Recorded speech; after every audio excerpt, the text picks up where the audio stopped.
Hello friends, welcome to Salem traditional kitchen. இன்றைக்கி நம்மளோட கிச்சனில் குல்கந்த் எப்படி பண்ணுறதுன்னு பார்க்கலாம் வாங்க. இந்த குல்கந்த் செய்கிறதுக்கு நான் ஒரு 25 பன்னீர் ரோஜாக்கள் எடுத்திருக்கேன். இந்த பூ எல்லாமே எங்களோட வீட்டில் பூத்தது தாங்க.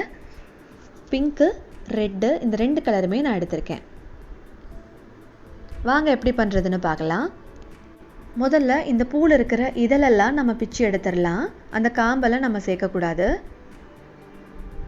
உங்கள் வீட்லேயும் இந்த ரோஜா செடி இருந்ததுன்னா ஒரு முறை நீங்களும் இந்த மாதிரி செஞ்சு சாப்பிட்டு பாருங்கள். ரொம்பவே டேஸ்ட்டாக இருக்கும், உடம்புக்கும் ரொம்ப நல்லது. குறிப்பாக இந்த வெயில் காலத்தில் நம்மளோட உடம்பை குளிர்ச்சியாக வச்சுக்கிறதுக்கு ரொம்பவே உதவும் இது. பாருங்கள், எல்லா பூவையும் பிச்சு எடுத்தாச்சு. இப்போ இதை நாம் ஒரு முறை தண்ணியில் அலசி எடுத்துட்டாவே போதும். இது வீட்டிலே பூத்த பூன்றதுனால மருந்து எதுவுமே நாங்கள் தெளிக்கலை, அதனால் ஒரு தடவை கழுவினாவே போதுங்க.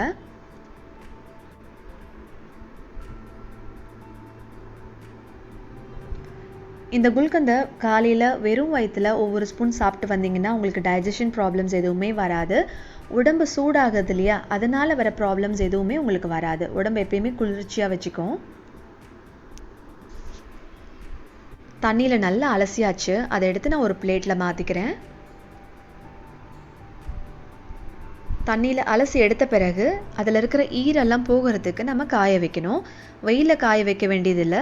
வீட்டிலையே இந்த மாதிரி ஒரு வெள்ளை துணியை விரித்து ஃபேனுக்கு அடியில் நீங்கள் போட்டாவே போதுங்க. கொஞ்ச நேரத்தில் அதில் இருக்கிற ஈரத்தன்மையெல்லாம் போயிடும். அந்த துணி மேலே நல்லா பரப்பி விடலாம். எல்லா பூவையும் போட்டுட்டு அந்த துணியவே இந்த மாதிரி மடித்து லைட்டாக ப்ரெஸ் பண்ணிங்கன்னா மோஸ்ட்லி எல்லா ஈரமும் போயிடும். இந்த ஈரம் போன பிறகு நீங்கள் வேணும்னா இன்னொரு துணியில் எல்லா பூவையும் ட்ரான்ஸ்ஃபர் பண்ணி கொஞ்ச நேரம் வச்சிங்களாவே எல்லா ஈரமும் போயிடும். நான் வேற ஒரு துணியில் இப்போ மாற்றிருக்கேங்க. கொஞ்ச நேரத்துலேயே எல்லா ஈரமும் போயிடுச்சு.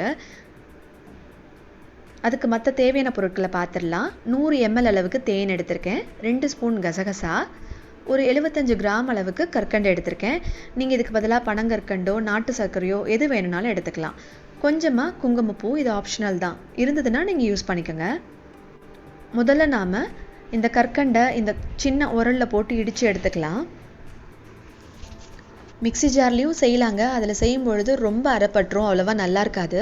இந்த மாதிரி சின்ன உரல் இருந்ததுன்னா அதில் போட்டு இடித்து எடுத்துடுங்க, ரொம்பவே நல்லாயிருக்கும். கற்கண்டு முதல்ல இடித்து எடுத்தாச்சு. இப்போ அதுலேயே நம்ம காய வச்சிருக்கிற ரோஜா இதழ்களை சேர்த்து 1-2 இடித்து எடுத்துக்கலாம். ரொம்ப அரைப்பட வேண்டியதில்லை, 1-2 இடிச்சாவே போதுமானது.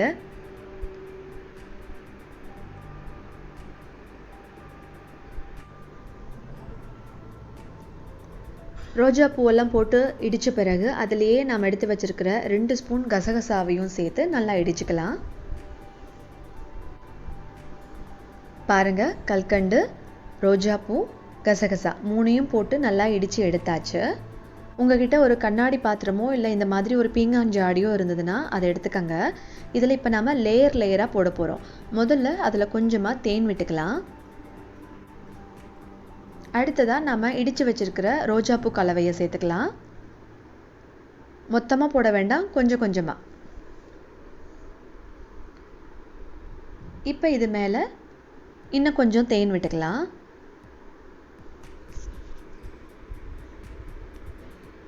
கொஞ்சம் குங்கும பூவையும் எடுத்து போட்டுக்கலாம். உங்ககிட்ட இது இருந்தால் சேர்த்துக்கலாங்க, இல்லைன்னா பரவாயில்ல.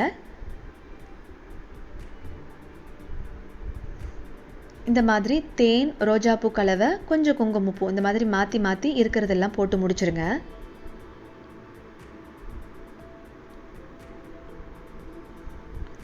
கடைசியாக மிச்சம் இருக்கிற குங்குமப்பூவையும் அது மேலே போட்டுக்கலாம். மிச்சம் இருக்கிற தேன் எல்லாத்தையும் அதில் விட்டுக்கலாம்.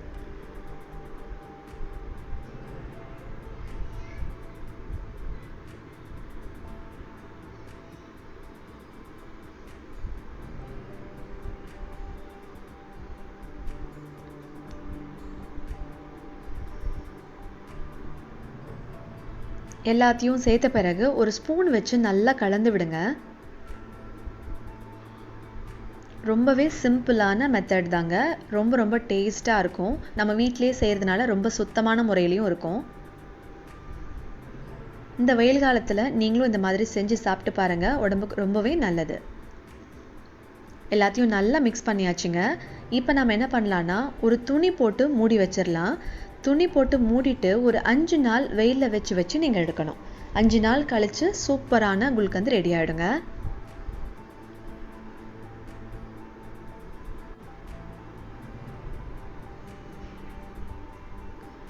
பாருங்கள், நல்லா மிக்ஸ் பண்ணியாச்சு. ஒரு சின்ன வெள்ளை துணி எடுத்து அது மேலே நான் போட்டுக்கிறேன். ஒரு நூல் போட்டு கட்டிக்கலாம். ஒரு 5 நாள் போதுங்க.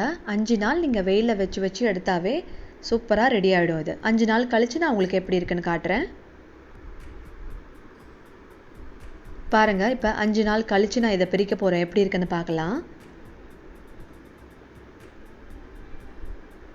சூப்பரான குல்கந்த் ரெடி ஆகிடுச்சு. நீங்களும் இதே மாதிரி செஞ்சு சாப்பிட்டு பார்த்துட்டு எப்படி இருந்ததுன்னு எங்களுக்கு மறக்காமல் கமெண்ட் பண்ணுங்கள். இந்த வீடியோ உங்களுக்கு பிடிச்சிருந்ததுன்னா, யூஸ்ஃபுல்லாக இருந்ததுன்னா ஒரு லைக் பண்ணுங்கள், ஷேர் பண்ணுங்கள். சேலம் ட்ரெடிஷ்னல் கிச்சனுக்கு மறக்காமல் சப்ஸ்கிரைப் பண்ணி எங்களுக்கு சப்போர்ட் பண்ணுங்கள். தேங்க்ஸ் ஃபார் வாட்சிங்.